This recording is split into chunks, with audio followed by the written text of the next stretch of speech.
Really chaotic scene in a Gardena neighborhood this morning. Firefighters were called out to a house fire and then had to take cover from gunfire. And now a son is accused of killing his own mother. CBS 2's Kandiss Crone is live in Gardena, where neighbors' nerves are still rattled. Kandiss. They really are, Jeff and Sharon, and police still don't know why the suspect shot and killed his mother. This standoff and shooting happened at that home you see behind me where detectives are.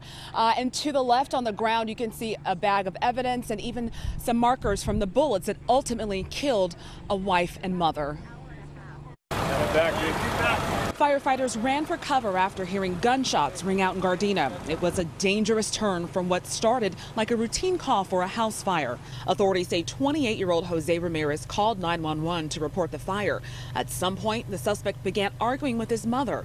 Police say he then went back into the house to get his belongings, and that's when things turned deadly. He came back out armed with a firearm and shot his mother multiple times in the head.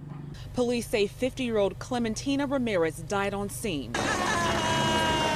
Her daughter's cries echoed in this neighborhood as firefighters rushed to the victim's side, but it was too late. Authorities say Ramirez then went back inside the home and shot himself. I heard 4 or 5 pops, like pop, pop, pop, pop, pop.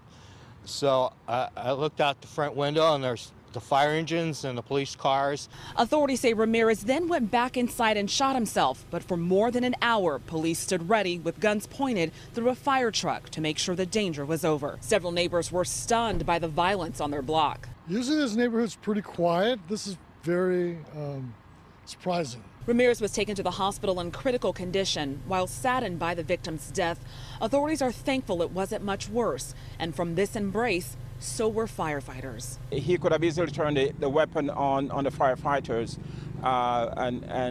it's just I'm just happy that that did not happen. And Ramirez is still in the hospital this morning. No word yet on what caused that fire.